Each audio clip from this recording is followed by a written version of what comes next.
Welcome back to the homestead. Well, I don't know if I mentioned to you that we got new mics. They're the kind that kind of sit on your clothes, so no matter where we are, you'll be able to hear us. And we thought that'd be pretty cool. This particular camera has had its difficulty with the volume going in and out.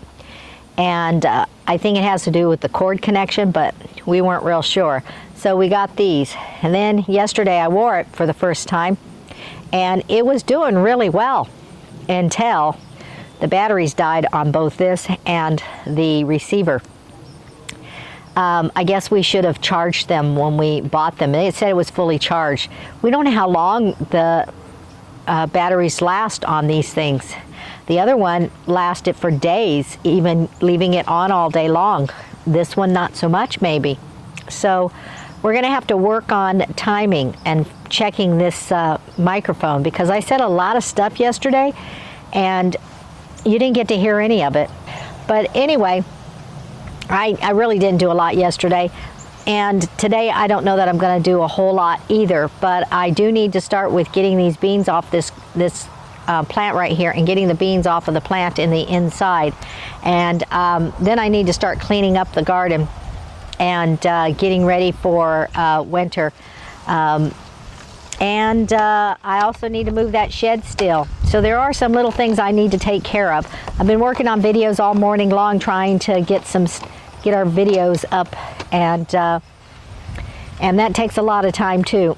Anyhow, no time to waste, because sun goes down early now since we're in the fall, and I got work to do. So stick with me. Let's start with the garden, and we'll move forward from there. Nice looking beans. Snap peas, I believe.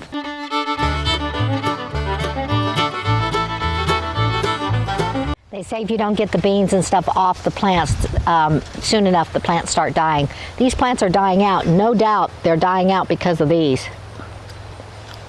These are pretty fat beans. This one's even starting to shrivel. So the fact is that we might lose the peas. Too bad if we do. We've already lost one whole bucket over there, because chances are Roger didn't get them off soon enough. And you know, we asked a lot of Roger, our neighbor, but he did his best. Anyway, let's keep going.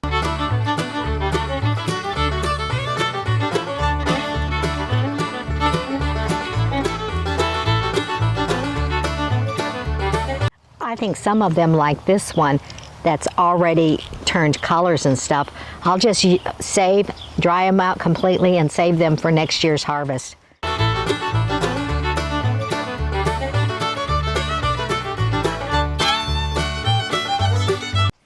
These right here, you can see, they're already dried up. It's no wonder that plant died, because they die if you let them dry on the plant. Roger doesn't eat any vegetables, so everything he did cut off, he just threw it directly into the mulch bin. And so when we got back, there were some pretty darn long green beans in the mulch bin. Too bad. They would have been tasty.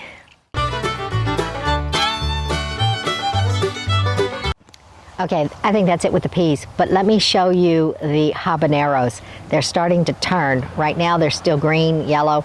They're turning red. Look at these. These are nice. Don't know if you can see these, but look at those. Aren't those beautiful? They're all over the place. What's really tragic is the tomatoes. This branch that has this tomato and this tomato broke. I guess fried green tomatoes is in order, because this branch broke, and I tried to just stick it in the ground trying to save it. But this tomato, this tomato, this tomato, and this tomato, they're all shriveling.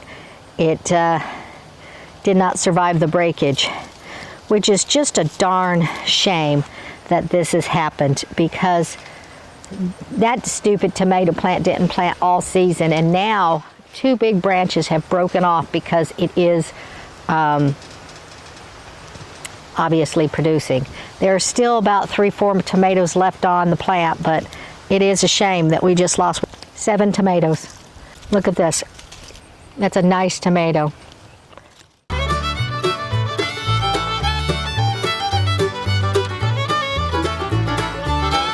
carrot out prematurely, but it seemed like it was so long it needed to come out. Clearly it didn't. Pulled it.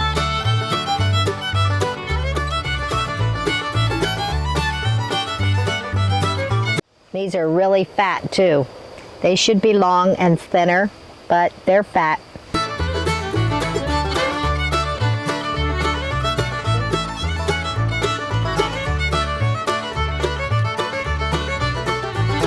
Look at that guy. He's pretty big. This is the way green bean's supposed to look right here. Not like that fat thing.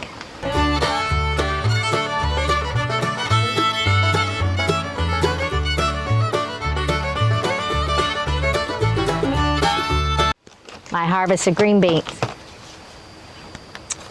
Most of them look ugly, but food is food, right? If nothing else, I'll use them as seed starts for next year. Look at those. Aren't these pretty?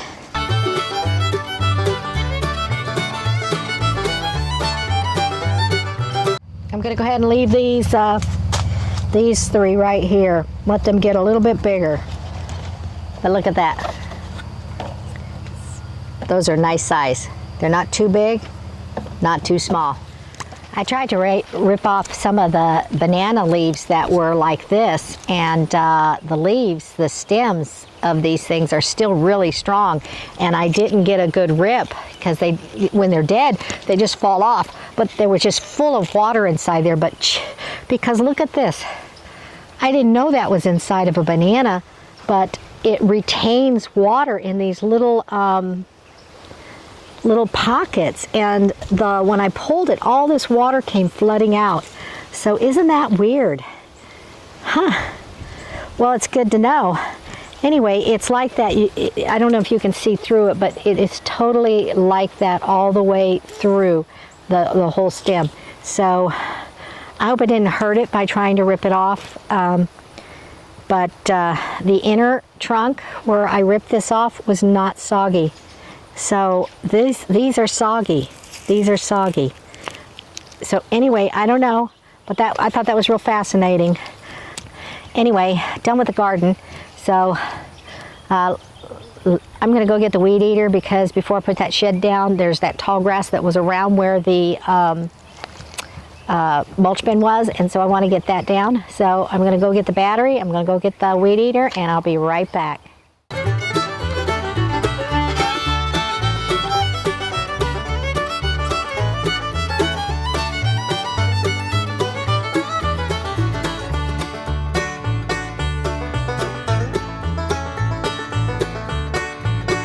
Okay, I cleaned it up, and now I'm thinking I should go get the key to the tractor, move the tractor, and put the shed behind next to the mulch bin. I'm thinking that might be a better location for it. So let me go get that key, and we'll move that tractor.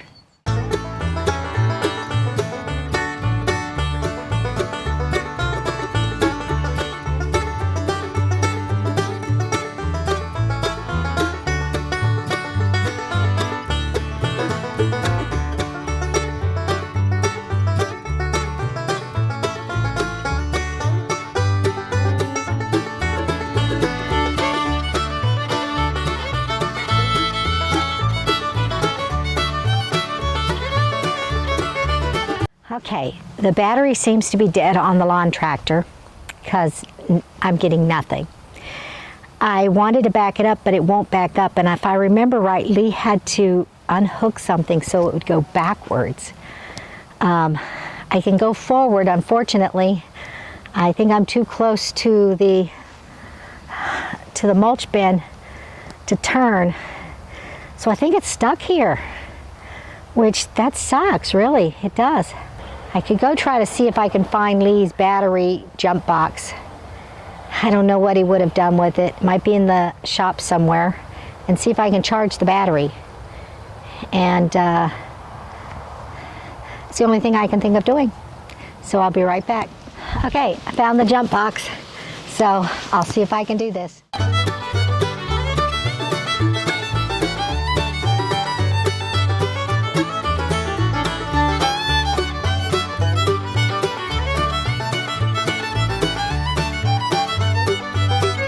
Okay, the jump box says it's low. So I'm gonna have to go charge the jump box before I can charge the tractor. So, okay, this isn't gonna work. I'm gonna take that jump box, take it into the RV and charge it. I'll work on some videos and whatnot while it's charging. I'll bring it out here. I'll try to charge up this battery right here. That seems to be dead. And we'll go from there. All right, stay tuned. I'm coming right back.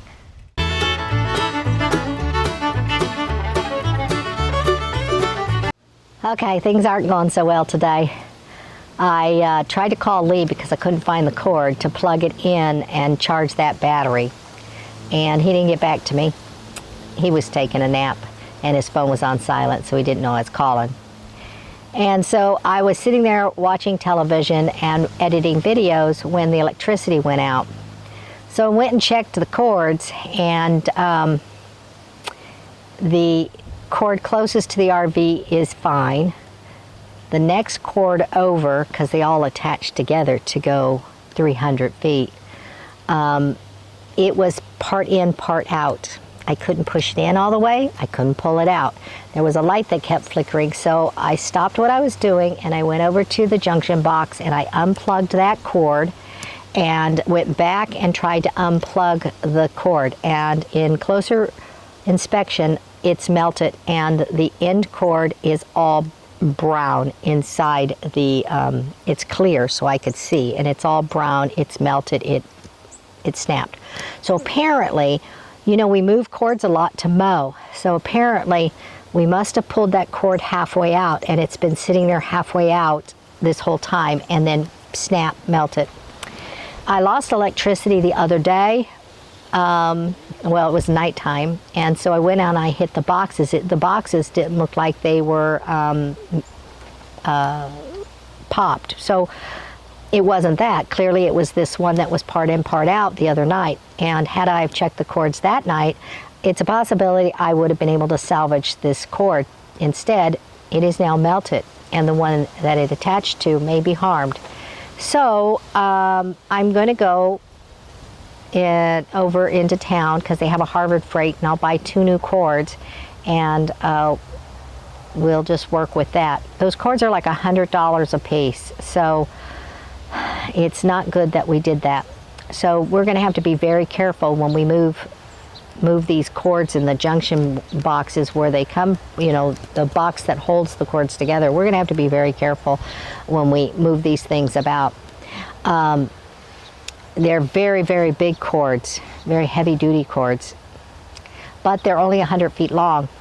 Well, we're going to need to dig that trench and put in the proper box to the RV, because that's the main thing. We can still run cords for all the other stuff we do, but for that main cord, we're going to need it to go from the electrical panel to a 50 amp. We have a 50 amp box. All we have to do is, like I say, buy the heavy-duty cord, hook it up into there, get it over to the RV, put it on a stand, and then hook the RV into there, plug the RV directly into there instead of what we've been doing. So that's kind of dangerous, but I was here when it happened, so everything's been unplugged, and I can't do anything in the RV. I can't charge my phone or anything, and can't even charge that battery box until I get new cords, which means a run to town. And I'm not looking forward to that. I really didn't feel like going there. I don't feel like doing much of anything really, because this cold's got me kind of bleh. Anyhow, I could do other things and not go to town, but then again, I'll be sitting in the dark tonight and no way to charge my phone. Well, I could charge my phone. I just have to take it out to the junction box and plug it in over there, which is almost kind of silly. So I'll work up enough oomph and get over there, but it sure is wasting the day. So I don't know if I'm going to be back or not. So stay tuned and see what happens. Okay, I'm back, and I'm going to give you an update. Took me about 2 hours to go into town. Town is about 20 minutes from here, and so I went to town, pulled up to Tractor Supply to buy the new cord, and dug in my purse, couldn't find my credit card. Last time I saw it was on the cruise ship, and so I'm not sure, you know. And we put it in the safe at the cruise ship, and not sure what we did with it after that. It could be in this little yellow wallet-like thing that I had. It's foreign, so it's crocheted. Anyway, it could be in there because I did have it in there at one point. So I remember Lee handing me that little pouch when we got back because it was in his backpack. I just don't know what I did with it. Regardless, it's not with me. So I called Lee to let him know so he could. So he said I can go in and pick it up because he'd buy it and then I could go in and pick it up. But they don't do online orders, so I can't. So the only other thing is to fill out a credit card application, and then I could buy it on the credit card right then and there. I said, well, I'll just run to the bank. And Lee says, do you have your bank card? Well, no, I don't. It's in the safe back in the city because I didn't want to take it with us on our trip. So I have no choice but to fill out the credit card application. So I started to go inside. When it dawned on me, Lee told me to go to Harbor Freight, not Tractor Supply. So I called Lee and said I'm at the wrong place. Ended up going to Harbor Freight, and I went inside, and they said, yes, your husband called, just fill out the credit card application. And so I went over there and I found one cord, but not a second cord. So he wants a 100-foot, 10-gauged extension cord. And so I asked them if they had any other. They called, they looked, yes, they did. They brought it to me. All right. Filled out their little credit card application and the whole thing, and it said, cannot process at this time. Cannot process at this time. They don't do online orders, so Lee can't pay for it. They won't take his credit card over the phone. So guess what? I came back, all the way back, with no cord. Lee texted me and said I can use one of these thinner orange cords that we use, the 100-footers, and temporarily. So we don't use a lot of electricity on the RV, but we need two of them because of the first one and then the second one. I can only use that one the way he wants me to use it if that first cord, if I can get the plug separated from that first cord, because it's stuck in there. Anyway, I got to go work on those cords. I didn't do any work today. The sun is setting. So that's it. Nothing good to report, no work to watch, just that's it. But thank you for watching anyway. We will try to get back up into the groove of On the Homestead videos as soon as we can. But I appreciate you tuning in and clicking into the videos anyway to kind of keep us in the algorithm. I do appreciate that a lot. And for all of you new people, we'll be back after Thanksgiving for regular videos. But we do have some content coming up. Lee's going to be here this weekend, and he's going to start the foundation build on the next cottage. So watch for that video. Anyway, God bless y'all. We'll see you next time on the Homestead. Bye-bye now.